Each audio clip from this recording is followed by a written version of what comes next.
La radio des Français dans le monde présente La santé étudiante aux États-Unis en partenariat avec Agora Expat, votre expert santé à l'international. Bonjour et bienvenue sur françaisdanslemonde.fr, un média de référence pour préparer ou pour vivre votre expatriation. Françaisdanslemonde.fr vous propose aujourd'hui un rendez-vous, un webinaire, la santé étudiante aux États-Unis pour une expérience en toute sécurité avec notre partenaire Agora Expat. On va passer 40 minutes ensemble pour bien comprendre les services de Agora Expat, le fonctionnement de la santé étudiante et puis vous ayez des petits filons pour réussir cette expérience. Je vais commencer à présenter nos invités. Je salue Eric Toby qui est le fondateur de Agora Expat. Bonjour Eric. Bonjour Gauthier, merci de nous accueillir aujourd'hui. Et merci pour la fidélité parce que vous êtes parrain de l'émission Les Français parlent tôt français, émission que j'anime chaque jour depuis plus de 1000 numéros. Et vous êtes parrain fidèle et régulier sur notre antenne, ça nous fait plaisir. Je vous rappelle également qu'on a la Minute Santé à écouter chaque jour sur notre antenne. Des conseils précieux pour être bien assuré en expatriation. Eric, aujourd'hui tu es entouré de ton équipe. Il y a Clémence Jopin qui est également là. Bonjour Clémence. Bonjour Gauthier. Tu es General Manager chez Agora Expat. Alors Eric, toi tu es à New York et on le dit souvent, Agora Expat est présente aux États-Unis et également en France. Toi Clémence, tu es à Paris. Et puis Noémie Vernandel qui est chargée de clientèle et qui est elle au Mans. Bonjour Noémie. Bonjour Gauthier. Merci d'être avec nous. On a un invité également, c'est Philippe Namiche, il est directeur général de Wellaway et là on part à Miami. Bonjour Philippe. Bonjour à tous. Philippe, puisque tu es là à l'antenne, est-ce que tu peux nous présenter Wellaway ? Alors, Wellaway est une compagnie d'assurance spécialisée pour les expatriés et spécialisée spécialement aux États-Unis. Nous offrons des produits pour les expatriés en IPMI et surtout, le thème du jour, des produits pour les étudiants qui viennent passer quelques mois ou 4 ans aux États-Unis pour une éducation complète. Alors en effet, c'est le sujet du jour. On va s'intéresser à la santé des étudiants qui viennent étudier aux États-Unis. Et donc en fin d'émission, on retrouvera Honoré Rebout. Bonjour Honoré. Bonjour à tous. Alors toi, tu seras notre témoin. Tu as eu l'occasion de vivre cette expérience et tu nous diras un petit peu quels ont été les soucis, les choses qui ont pu être facilitées grâce au choix de tes partenaires. Je présente rapidement le sommaire et je vous laisse la parole ensuite Noémie. En gros, les thèmes qu'on va aborder, c'est une présentation rapide de nos services, qui nous sommes. Nous allons rentrer un peu plus dans le détail effectivement de ce que l'on propose. Et puis ensuite, Clémence va nous parler du système de santé aux États-Unis dans ses généralités, pour que vous ayez une bonne connaissance de ce qu'il faut connaître. Pour certains d'entre vous, si c'est votre première expérience aux États-Unis, il y a des choses qui diffèrent du système français. Et puis Philippe qui va nous parler principalement des obligations des universités. Vous avez déjà peut-être été confronté à ce qu'ils demandent en termes d'obligations pour se couvrir. Et on va rentrer dans le détail puisque parfois il faut avoir des experts qui vous aident à naviguer dans un système complexe, et c'est un peu notre rôle aujourd'hui. Donc voilà pour le sommaire. Sans plus attendre, Noémie, je vous laisse la parole. Agora Expat, votre partenaire santé recommandé par la communauté francophone à l'étranger et spécifiquement en Amérique du Nord. La radio des Français dans le monde présente le dossier spécial « Les ados et l'expatriation ». Expérience à la fois enrichissante et parfois difficile, car elle mêle de nombreuses émotions et défis. Nous allons écouter des témoignages d'ados et de parents, ainsi que des spécialistes. Retrouvez le dossier sur françaisdanslemonde.fr. françaisdanslemonde.fr. Dossier réalisé en partenariat avec les experts du réseau Expat Pro et parrainé par Expat Students, le spécialiste des candidatures pour les universités au Royaume-Uni, en Europe et au Canada. La radio des Français dans le monde. La voix des expats. Pour commencer, Noémie va présenter Agora Expat. Noémie, je te laisse la parole. Alors chez Agora Expat, on est expert en assurance santé internationale pour tout type de départ à l'étranger. On offre un service de qualité avec une transparence sur les produits qu'on propose. Et aussi, on met en place une proximité avec tous nos clients. Donc, on a une présence à l'international On a un bureau qui est situé à Paris et un autre à New York, donc ça facilite les échanges avec nos clients. Et enfin, on ne facture pas de frais supplémentaires aux clients, donc on est rémunéré directement par nos partenaires. Ça veut dire que le service qu'on propose est totalement gratuit pour nos clients. Tu nous présentes les offres ? Donc, concernant les offres qu'on propose, on a des solutions d'assurance santé qui sont adaptées à tout type de séjour. Donc, on va tenir compte de votre statut, de votre visa, de la durée de votre séjour et des exigences de votre université. Donc, on a des solutions pour les étudiants qui sont en visa F1, M1, J1, qui soient stagiaires aussi, ou alors que ce soit juste un séjour au pair ou un summer camp pour l'été. On a des solutions qui sont adaptées à chaque situation.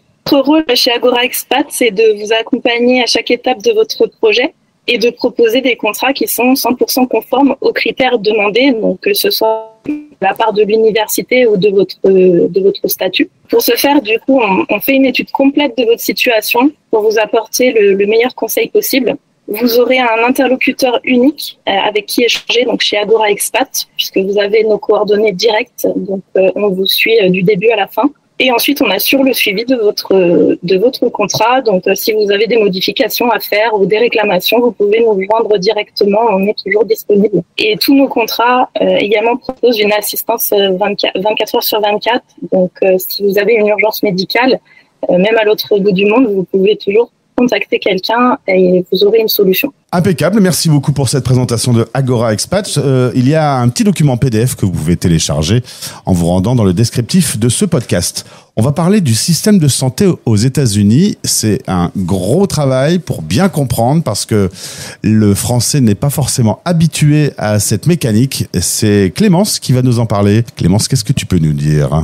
Alors du coup, pour rentrer un petit peu plus dans le système américain, pour les étudiants qui souhaitent partir, il faut quand même savoir que ça n'a rien à voir avec le système français. Il faut avoir conscience qu'aux États-Unis, il n'y a pas du tout déjà de système de sécurité sociale comme en France.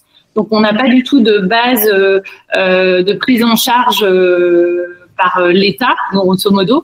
Donc, tout repose sur le système privé des assurances. Donc, sans assurance, évidemment, eh bien, tout est à notre charge. Il n'y a pas de soins remboursés. Donc, il faut vraiment faire attention et bien couvrir sa santé avant de partir aux États-Unis, avoir bien conscience des enjeux de bien s'assurer. Aux États-Unis, les coûts des soins sont vraiment très, très élevés parce que non seulement vous n'avez pas de système de sécurité sociale, mais en plus, on est sur des coûts beaucoup plus élevés qu'en France. Donc, une prise en charge de sa propre poche peut être très compliquée. On peut vraiment facilement se mettre en difficulté financière. Il n'y a pas de réglementation en plus comme en France, comme il n'y a pas de sécurité sociale, donc il n'y a pas de barème. On ne sait pas forcément combien ça va coûter des honoraires aux États-Unis. Ça peut être très imprévisible au niveau des facturations puisque un médecin peut très bien vous prendre une consultation à $150 et puis la fois suivante, en fonction de ce qu'il va checker au niveau de la consultation, et ben les honoraires peuvent doubler, donc c'est assez imprévisible. Et de manière générale, il faut quand même avoir conscience que 14% de la population aux États-Unis n'a pas d'assurance et se trouve vraiment en précarité médicale. Donc, et c'est vraiment un gros sujet parce que à la fois les coûts sont élevés, donc certaines personnes font l'impasse, mais l'enjeu est beaucoup trop fort. Donc ça, il faut vraiment avoir conscience qu'aux États-Unis, on est à l'opposé du système français. Donc ça, c'est vraiment très important. Du coup, on va regarder dans la slide suivante quels critères choisir ou comment sélectionner une assurance pour être globalement bien couvert en tant qu'étudiant aux États-Unis. Alors nous, bien sûr, on vous accompagne, comme le disait Noémie, mais grosso modo, il y a des critères à regarder en fonction de vos situations.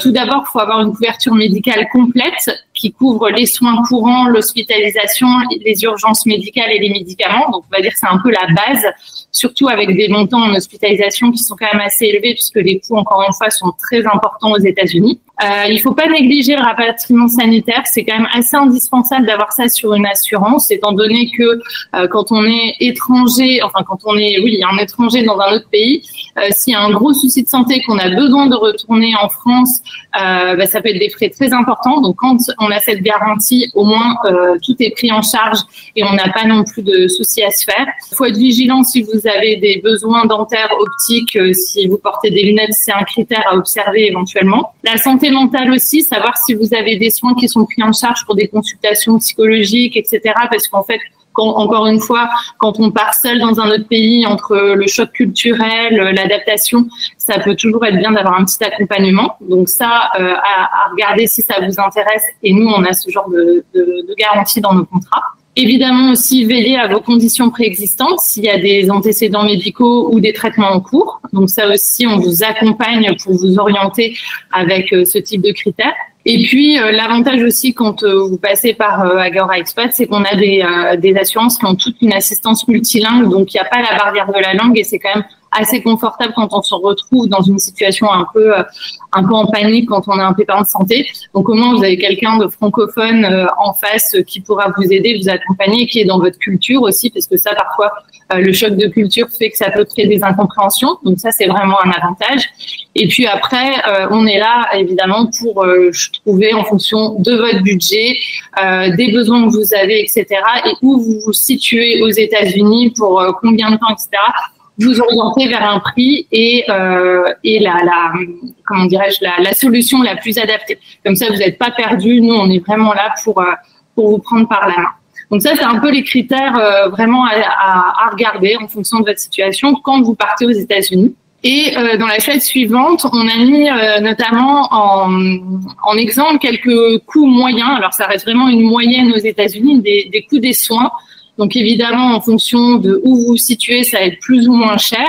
Quand vous êtes à New York ou si vous êtes dans une petite ville, dans un État comme le Minnesota, je ne sais pas, mais en tout cas, il y a des disparités qui peuvent être importantes. Donc là, on est vraiment sur des moyennes. Mais par exemple, un médecin généraliste, une consultation, ça peut être autour de $300. Un spécialiste, ça peut monter jusqu'à $600. Donc vous voyez bien qu'on n'est pas du tout sur les montants français. Donc encore une fois, quand vous n'avez pas d'assurance, si vous faites l'impasse, en plus quand on est étudiant, sortir des montants comme ça de sa poche, c'est un petit peu compliqué. Une prise de sang, pour exemple, c'est autour de $500. Vous avez une opération de l'appendicite, ça peut chiffrer jusqu'à $20 000. Donc c'est vraiment excessivement important. Donc c'est pour ça que les garanties, il faut être très très vigilant et pas prendre une assurance au rabais, même si en face on est toujours un peu coincé au niveau des budgets. Mais voilà, c'est un peu des exemples de montants. Une fracture du bras, $5 000, une visite aux urgences, $3 500. Ça reste bien sûr des moyennes, mais c'est vite des montants qui sont vraiment très très importants. Donc il faut être bien accompagné, savoir comment on est couvert, dans quelles conditions, ce que ça prend en charge pour pas être en panique le jour J quand on a un souci tout simplement. Très bien, le coût moyen des soins, évidemment, quand on est français de France, quand on voit ces chiffres, on tombe un peu de sa chaise, mais un homme averti en vaut deux, faut le savoir. Moi, c'est vraiment le genre d'information sur laquelle il faut pas passer à côté. Alors, on va en l'occurrence zoomer maintenant sur le sujet des universités, parce que le principe aujourd'hui, c'est d'échanger sur tous les prochains étudiants qui vont s'installer aux USA. Eric, je pense qu'on va un peu expliquer justement comment fonctionne le système. Oui, Gauthier, là, on va passer, si je puis dire, au cœur du réacteur. Donc, en fait, sur tout ce qui est obligation des universités, on a plusieurs choses. Il y a plusieurs cas de figure qui peuvent se poser à vous, auditeurs, puisque nous, souvent, on est confrontés à des situations où on a, par exemple, des étudiants. Alors, certains sont déjà sur place, d'autres sont en partance. En ce moment, on a beaucoup de demandes puisque c'est des périodes d'inscription, de finalisation des dossiers. Et en fait, on a les cas de figure suivants. C'est que selon où vous allez aller, la durée de votre séjour, puisqu'on a des solutions comme l'expliquaient Noémie et Clémence, on a des solutions un peu à toute typologie d'étudiants au sens large. On peut avoir, par exemple, des personnes, des Français, si c'est la majorité de nos auditeurs aujourd'hui, français ou francophones, qui peuvent, par exemple, dire, tiens, je pars aux États-Unis, ça fait partie de mon cursus scolaire ou universitaire. universitaires et ils partent pour 3 mois, 6 mois ou autre. Donc ça, c'est des séjours temporaires. Ça nécessite souvent moins de critères et souvent, si on part pour un séjour temporaire, on n'a peut-être pas les mêmes besoins médicaux que si on est aux États-Unis sur du long terme. Si on fait tout son cursus universitaire, peut-être qu'on va avoir besoin de faire un bilan de santé. Il y a des visites de routine qu'on peut être amené à effectuer. Si vous êtes une femme, des visites de gynécologie, par exemple. Donc, on n'a pas tout à fait les mêmes besoins. Et donc, du coup, pareil, en fonction de la durée de l'université, c'est pas toujours les mêmes produits auxquels vous allez avoir accès. Donc là, si on fait le focus sur les obligations des universités, en fait, la plupart des universités, et Philippe tout à l'heure va rentrer dans le détail, peuvent imposer en fait une couverture pour protéger leurs étudiants. Donc vous avez d'un côté votre inscription, la scolarité et les montants en fait de votre cursus universitaire que vous devez financer. Et en plus de cela, en fait, certaines universités vont vous imposer d'avoir une assurance santé pendant votre séjour. Selon le type d'université, vous pouvez avoir effectivement la liberté de prendre l'assurance que vous voulez. Et parfois, l'université va vous dire justement, OK, vous prenez l'assurance que vous voulez, vous êtes étudiant international, ils se laissent un peu plus de flexibilité, mais ceci étant, ils vous disent, nous, on a besoin de la preuve comme quoi, si vous arrive un problème médical, vous êtes bien couvert. Et là, rentre la notion de ce qu'on appelle waiver, qui est en fait un droit, comment je pourrais le traduire en français, le waiver? Le droit de rejeter le plan obligatoire. Voilà, exactement, le droit de rejeter le plan, c'est-à-dire en gros, c'est dire OK, vous prenez pas le plan qu'on vous propose, on vous donne la possibilité de prendre un autre plan, mais pour qu'il soit compliant, donc en règle par rapport à nos obligations, il faut que ce plan réponde à tel et tel critère. Et si c'est le cas, à ce moment-là, l'université waive l'obligation, donc enlève l'obligation de prendre leur plan d'assurance. Ensuite, à côté de ça, vous avez tout ce qui est assurance, on va dire, internationale, souvent qui peut être moins cher au départ, mais qui, elle, ne va pas... là, on vous a fait un slide justement sur les assurances des universités versus les assurances privées internationales. La principale différence, c'est que certaines assurances internationales qu'on peut trouver, qu'on commercialise, ne vont pas répondre à certains critères imposés par l'université. Certaines universités américaines, par exemple, disent votre plan, il faut que vous ayez un interlocuteur américain, soit émis par une compagnie américaine, couvre les conditions préexistantes. Philippe va rentrer dans le détail tout à l'heure, mais si votre assurance ne répond pas à ces critères, vous n'allez pas avoir le waiver. Et ce waiver, il est souvent nécessaire pour pouvoir démarrer votre cursus université. Parce que l'université sans ce waiver ne va pas forcément vous autoriser à aller en cours, en fait. Donc, il faut bien faire attention à ça et bien vérifier, parce qu'aujourd'hui, il y a beaucoup de solutions d'assurance santé que vous pouvez faire en ligne. Donc, c'est très simple. En 2-3 clics, vous faites votre assurance, vous avez votre certificat, et puis le jour où vous le soumettez à votre université, boum, non, ça qualifie pas en tant qu'assurance répondant aux critères. Donc, résultat, il faut faire marche arrière et puis il faut refaire tout le système. Et parfois, vous pouvez être contraint de prendre celle proposée par l'université qui est probablement 4, 5 ou 6 fois plus cher que une assurance intermédiaire. Et ça, on va revenir dans les coûts tout à l'heure. Donc, pour résumer, vérifiez bien en fait les exigences liées à votre visa. Là, on parle des visas J1, F1, etc. Vérifiez les exigences de votre université. Certaines sont plus ou moins flexibles. Si vous êtes en Floride ou je sais pas à Massachusetts, à Harvard, à je sais pas Georgetown, à Washington par exemple, c'est pas les mêmes critères. Certaines en fait posent des critères très sévères, ce qui fait que vous avez peu de choix et que vous êtes obligé de passer par leur assurance. Et parfois les assurances universitaires proposées par votre université, c'est encore un billet supplémentaire de 4 ou 500 $. Donc sachez qu'on a des solutions intermédiaires qui peuvent être beaucoup moins chères et qui peuvent à la fois répondre aux obligations que votre université impose. Là, on vous fait un petit slide sur waiver, mais peut-être je vais laisser la parole justement à Philippe à ce sujet, puisque Wellaway a une grande expérience d'accompagnement des étudiants, et la spécificité de Wellaway, c'est de pouvoir répondre aux exigences, justement, parce qu'ils ont conçu des produits d'assurance qui sont ce qu'on appelle compliance, donc qui répondent aux exigences et aux normes imposées par les situations spécifiques du système de santé aux États-Unis. Alors Philippe, tu vas pouvoir prendre la parole. Juste un mot quand même. Quand on est un peu néophyte comme moi, c'est un peu compliqué. Les USA, c'est grand. Chaque université, en gros, a ses règles. Comment on peut vraiment s'en sortir? On est quasi obligé de passer par un spécialiste, un conseiller pour arriver à décrypter le système. Le faire tout seul et surfer sur Internet, on risque de... Oui, alors nous, on intervient, comme le disait Noémie en préambule, et nos services sont gratuits. Donc nous, on intervient d'abord sur votre demande et identifier votre demande.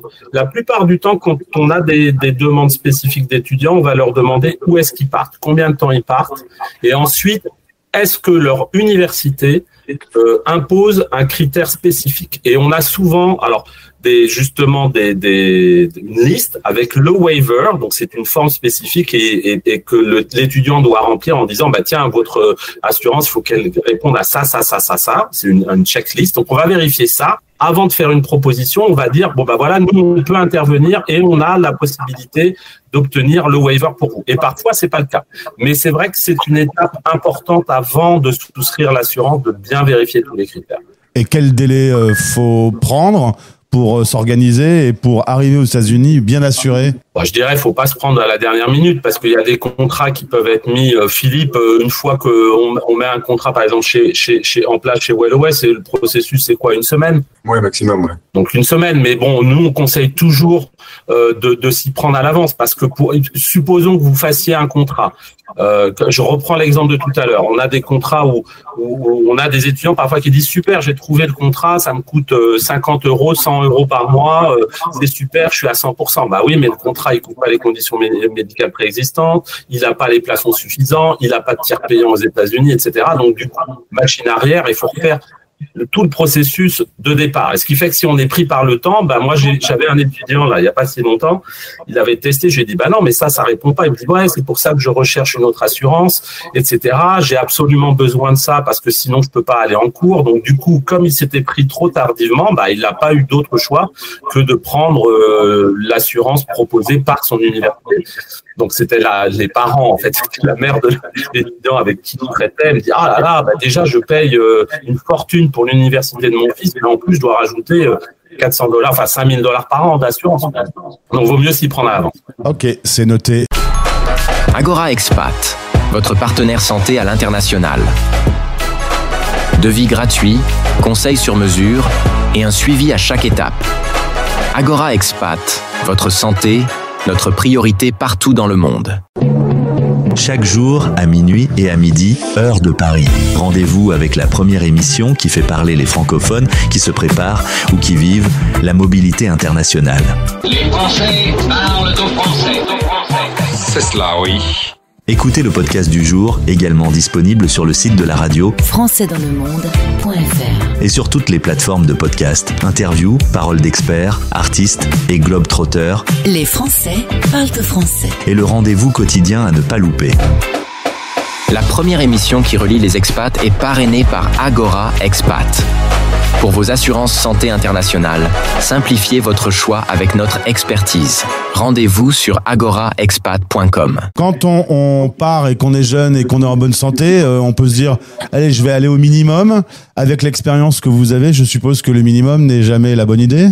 Le minimum, et Philippe, peut-être c'est l'occasion pour toi d'intervenir, le minimum en fait, qui serait de se dire non, finalement j'ai pas de problème de santé, je prends une assurance rapatriement ou je me couvre avec ma carte bancaire pour des étudiants.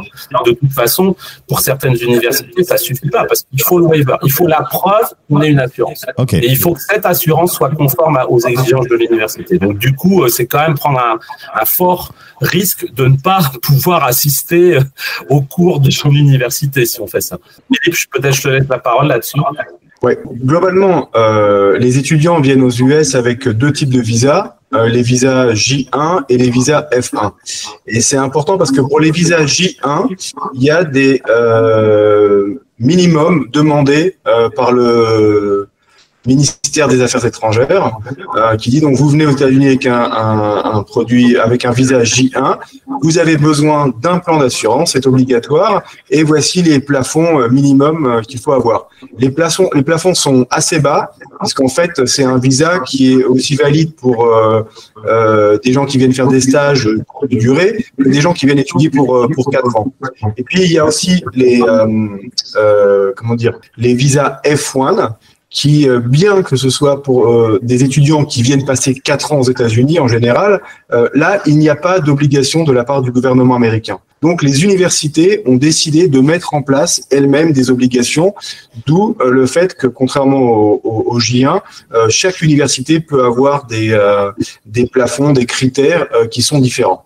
Alors, nous, chez Wellaway, on offre des produits d'assurance qui, on va dire, vont du minimum au minimum au maximum de ce qui peut être demandé par les universités, voire plus. Et donc, l'importance de travailler avec Agora, c'est d'avoir le bon produit. Alors, souvent, l'université va proposer un produit qui est excellent, mais qui ne correspond pas forcément aux besoins d'un étudiant expatrié, un étudiant français, parce qu'il est conçu pour les étudiants américains qui vont venir dans cette université. Donc, par exemple, il ne va pas avoir de couverture à l'étranger. Il ne va pas avoir de couverture en dehors de l'État dans lequel l'étudiant étudie. Je suis là, je suis en Floride, j'étudie, j'ai pris le plan de l'université. Bon, déjà, il m'a coûté très cher.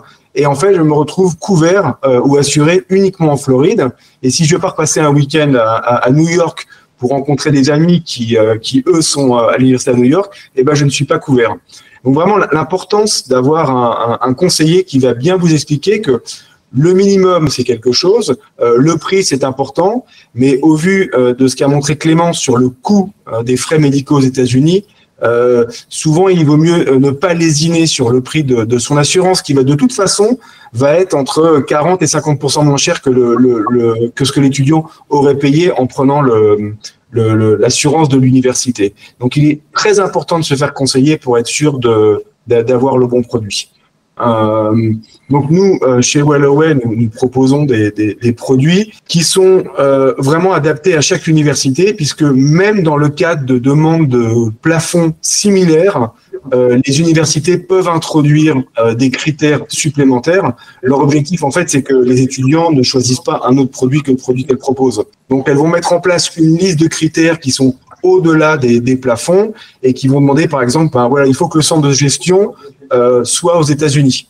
Donc, il y a beaucoup d'entreprises qui vendent des produits d'assurance aux États-Unis, mais le centre de gestion va être dans un autre pays, au Mexique, en Europe, ou je ne sais où.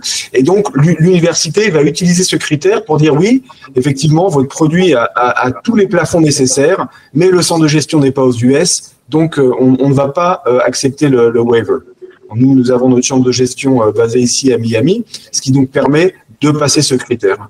Vraiment, pour résumer, le plus important, c'est de passer par un expert qui va vous donner pas uniquement le produit qui va vous permettre d'avoir le waiver, mais qui va vous donner le produit qui va vous permettre d'avoir une garantie de soins qui correspond un petit peu à ce à quoi vous êtes habitué en France. Et comme en France, on est habitué à avoir tous les soins couverts, c'est important au-delà de toutes les autres différences qu'on va rencontrer en venant étudier aux États-Unis, de savoir qu'on a une tranquillité d'esprit sur la partie assurance, c'est déjà un point très important. Dans le slide, on voit qu'on doit parfois fournir des justificatifs. Évidemment, ce sont des justificatifs qui sont tous en langue anglaise. Effectivement, et d'où l'importance d'avoir un conseiller qui va vous aider à remplir tous ces documents et à être certain que quand vous faites votre demande de waiver, vous avez bien un dossier complet.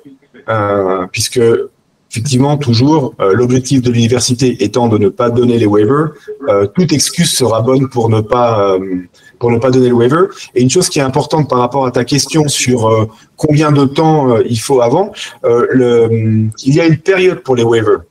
Donc, si la demande de waiver n'est pas faite durant cette période, l'étudiant ne peut plus acheter un produit différent et donc est obligé de garder le plan qui a été mis dans ses frais d'inscription à l'université. Alors, c'est marrant que tu parles de ça, Philippe. J'allais poser la question. Je suis sur place. Je me rends compte que finalement, j'ai pas la bonne couverture, que j'ai pas choisi le bon produit. Est-ce qu'il est trop tard? Non, il n'est pas trop tard. Il suffit juste de contacter Clémence, Noémie ou Eric.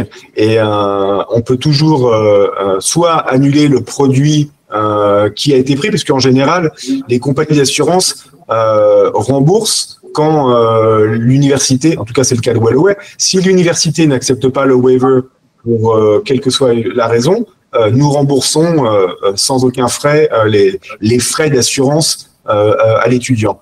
Donc il n'est jamais trop tard pour vérifier le produit qui a été acheté et s'il ne convient pas, se tourner vers Agora pour avoir un produit Wellaway qui va être accepté par l'université. On va profiter d'avoir Honoré avec nous, témoin qui a vécu cette expérience. Honoré, est-ce que tu peux nous rappeler en quelle année et pour quelle raison tu es parti étudier aux États-Unis? Ouais, en effet, si je peux témoigner en tant qu'étudiant international, enfin ex-étudiant international en Floride, vu que j'ai terminé l'université. Je l'ai commencé en 2020 jusqu'en 2024 que j'ai terminé l'année dernière. Et en effet, j'avais cette problématique d'assurance santé et mon université en Floride me proposait une assurance santé, mais qui était à un prix, il me semble que c'était plus de $2 500 par semestre. Ce qui, en plus des frais d'université, revenait trop cher. Et c'est là que j'ai fait mes petites recherches et j'ai découvert qu'il y avait la possibilité d'avoir un waiver et de passer par une assurance privée internationale. Et c'est là où j'ai pris contact avec Agora puis Eric, qui m'a proposé un plan de chez Wellaway, et j'ai pu prendre contact ensuite avec Philippe. Et ce plan, en plus d'être mieux couvert, m'a permis d'économiser plus de $4,000 sur chaque année, vu que le plan, il me semble qu'il était aux alentours de 600 ou $700 par an. Donc, en plus d'être mieux couvert, ça m'a permis d'économiser pas mal d'argent et d'avoir un conseiller. Du coup, pour toutes les claims que j'ai dû faire quand j'ai eu des petits pépins de santé, ça m'a clairement facilité la vie. Très bien. Alors, c'était une question aussi que j'allais te poser. Justement, est-ce que la santé, ça s'est bien passé? Tu me parles de 2020. Il s'avère que quelques mois plus tard, on se retrouve en pandémie mondiale. Bon, ça n'arrive pas très régulièrement, on l'espère, mais sur le plan santé, tu as déjà découvert que le système n'était pas le même que la France. Et comment tu as géré ces obstacles? Bah déjà, comme c'était le Covid, je suis pas directement parti en Floride vu que j'étais confiné. Je suis parti à l'année d'après, en 2021. J'ai fait la première année en distance. Ensuite, Dieu sauvé, j'ai pas eu de gros pépins de santé, mais chaque fois que je devais aller chez le médecin, une fois, j'ai eu un accident au foot. Là, j'ai pu appeler Eric parce que tout était en anglais. Moi, je comprenais pas grand-chose parce que les termes sont un peu compliqués. Même si je suis dans une université américaine, je comprenais pas tout. Et ça m'a permis d'avoir un intermédiaire, enfin un interlocuteur qui a pu m'éviter de payer des sommes astronomiques pour l'hospitalisation. Et si on se reprojette à ce moment-là, il y a le choix de l'université, il y a le choix de son assurance, il faut trouver un logement, il y a un changement de vie. Comment tu as géré tout ça? Est-ce que tu as senti que c'était beaucoup de choses à gérer avant de partir ou juste arriver sur place? Bah non, c'est sûr que c'était beaucoup de choses, mais je m'y étais préparé avant. Sur le plan du logement, il était proposé par l'université. Du coup, ça m'a évité pas mal de soucis et ensuite sur le plan de la santé, parce que je savais que c'était le système est totalement différent, le système français du système américain. J'y connaissais pas grand chose et honnêtement il est assez compliqué. Oui, j'avoue. Je m'y étais pris 2-3 mois à l'avance avant de partir. Enfin, même si mon départ a été retardé à cause du Covid, je m'y étais quand même pris 2-3 mois à l'avance. Comme ça, je pouvais partir l'esprit tranquille et juste aller en cours et pouvoir étudier. Et profiter. Et est-ce que les études se sont bien passées? Très bien, très bien passées. Très bien. Des solutions personnalisées, une tranquillité assurée. Agora Expat, votre partenaire santé à l'international. Plus d'infos sur agoraexpat.com. Pour écouter votre radio en un clic, installez l'application gratuite disponible sur Google Play et sur l'App Store d'Apple. En recherchant Français dans le monde. Après c'est facile. Eric, est-ce que parfois c'est pas plus les parents encore qu'il faut détendre sur le sujet de la santé plutôt que les jeunes qui partent ? Oui, Gauthier, c'est exactement ça, mais peut-être. Alors en plus, Noémie et Clémence, elles ont eu aussi l'expérience parce que elles travaillent pour Agora Expat, mais elles sont arrivées non pas en tant qu'étudiantes, mais aux États-Unis et confrontées aux problèmes. Un conseil supplémentaire que l'on donne toujours, parce que effectivement, pour revenir à ta question, moi souvent ou même Noémie et Clémence, souvent on a les parents qui s'occupent de l'assurance de leurs enfants. C'est pas le cas de tous. Parfois, on a des étudiants qui se prennent en charge de A à Z, mais c'est souvent les parents qui ont peut-être parfois donc voilà, une connaissance. Il y a le problème de la langue dont on parlait tout à l'heure. Donc là, on est là pour les accompagner. Et le point important, c'est surtout d'avoir des interlocuteurs qui eux-mêmes ont été confrontés au problème, ce qui est le cas chez nous, ce qui est le cas aussi de Philippe chez Wellaway, et un gros avantage parce que le système, outre le fait qu'il soit cher, le système de santé aux États-Unis est opaque. Et bien souvent, et je me rappelle d'Honoré quand il a eu son problème de genou au foot, la première question c'était de se dire combien ça va me coûter. Parce que en fait, on se souvient pas forcément des conditions des contrats. Les contrats sur place fonctionnent différemment que ceux de la France, où on est en France souvent un peu gâté parce qu'on a sa carte vitale et puis on se dit tiens, j'ai rien à payer. Là, aux États-Unis, selon les contrats, il y a des franchises, il y a des déductibles. Vous allez passer, je crois que c'était ton cas, Honoré, à l'époque. On a prescrit un IRM. Combien coûte un IRM? Moi, j'ai vu des IRM facturés 5 000, 6 000 $. On est sur des sommes astronomiques. Les tarifs sont négociés, mais le système est tellement opaque que vous vous retrouvez, vous dites au final, j'y suis allé, on a pris ma carte, mais combien ça va me coûter? Parce que je vais pas recevoir dans ma boîte aux lettres une facture. Parce que même si vous avez 10, 20 ou 30% à charge, ce qui est parfois le cas des assurances, vous prenez un IRM facturé à 2 000 ou 3 000, c'est un petit qui est à sortir en plus de 2 000 $. Donc, quand vous êtes étudiant à 2 000 $, vous pouvez quand même faire d'autres choses que de payer un IRM. Donc, il y a ça.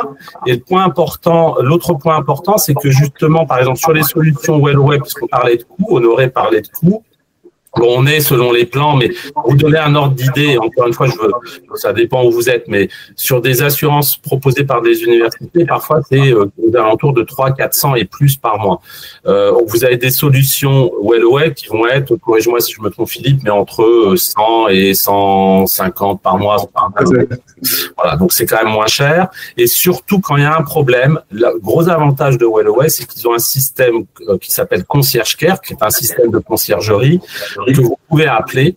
Et justement, on conseille toujours les assurés d'appeler cette conciergerie parce que si vous êtes étudiant, vous êtes confronté à un problème, vous les appelez, ils vont vous renseigner sur qui vous pouvez aller voir, combien ça va vous coûter, quel est le circuit à utiliser pour optimiser les coûts. Parce qu'il n'y a rien de pire que d'avoir la mauvaise surprise en plus d'avoir à s'occuper d'autre chose, le coût de la santé, c'est quelque chose qu'il faut considérer. Donc, il faut être bien accompagné. Et juste pour boucler la question que tu me posais, Gauthier, si c'est les parents qui s'occupent, je peux vous dire que c'est eux qui financent. Ça nous est arrivé, moi, ça m'est arrivé en plein milieu d'un dimanche soir d'être appelé par un parent d'étudiant parce que, il y avait une urgence et il savait pas comment faire, quoi. Donc ça, c'est important d'avoir. Vous appelez un service qui est en France, mais qui est ouvert que dans la semaine, et que vous êtes étudiant en Californie, autant dire que vous n'avez jamais personne. Petite question qui vient de Céline qui demande comment ça se passe pour tout ce qui est traitement médicamenteux, une contraception par exemple en France. Comment ça va se passer, arriver sur place? Oui, les produits d'assurance santé de Wellaway proposés par Agora couvrent les médicaments. Donc en fait, l'étudiant, une fois qu'il aura acheté son assurance, va recevoir une carte d'assurance et aura juste à se présenter à la pharmacie qui lui donnera, donc c'est pour la contraception par exemple, la contraception est toujours couverte par les plans d'assurance. Ce sera peut-être pas exactement le même médicament puisque ça sera peut-être pas la même marque. Et ça sera un équivalent, et donc c'est couvert, et donc il y aura une continuité de la garantie. Un grand nombre d'entreprises, un grand nombre d'universités demandent aux étudiants d'avoir un plan qu'on appelle un plan équivalent à Obamacare. Alors on va pas rentrer dans le détail de ce qu'est un plan Obamacare, mais on va dire que c'est ce qui est le plus proche de ce qu'on peut avoir en France, c'est-à-dire que les conditions préexistantes sont couvertes, il y a une continuité de soins, etc. Donc c'est pour ça qu'en fait les universités veulent avoir une tranquillité d'esprit, et donc en demandant aux étudiants d'avoir cette garantie qui est le maximum de ce qu'on peut avoir, donc pas de limite dans le montant des frais par exemple, ça donne une tranquillité d'esprit aux étudiants et aux parents, en sachant que même s'ils ne comprennent pas bien le système, en tout cas, le produit qu'ils ont acheté pour leur fils ou leur fille est un produit qui va les couvrir complètement et qui permettra de donner cette continuité sans aucun problème. J'ai Simon qui voudrait qu'on lève le voile sur le mystère de l'assurance de la carte bancaire. Cette espèce de légende urbaine qui dit que quand on a une carte bancaire, on est toujours assuré. Je ne sais pas qui peut m'éclairer sur ce sujet. Je peux répondre. Alors en fait, on est peut-être assuré pour sa location de voiture ou son billet d'avion. Je dis peut-être parce que ça dépend de toute façon des conditions générales de la carte de crédit. En revanche, il n'y a aucune université aux États-Unis qui acceptera les garanties éventuelles offertes par une carte de crédit.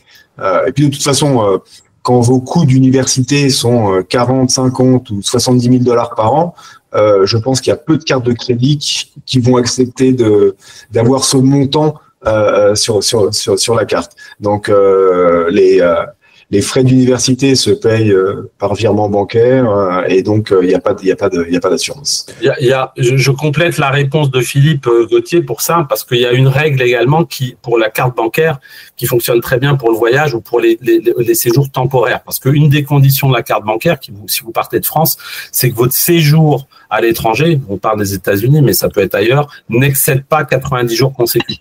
Donc effectivement, si vous venez, parce que parfois il y a des échanges scolaires, donc là on parle des situations d'étudiants qui sont quand même au minimum qui vont venir aux États-Unis pour au minimum un semestre, voire faire tout leur cursus.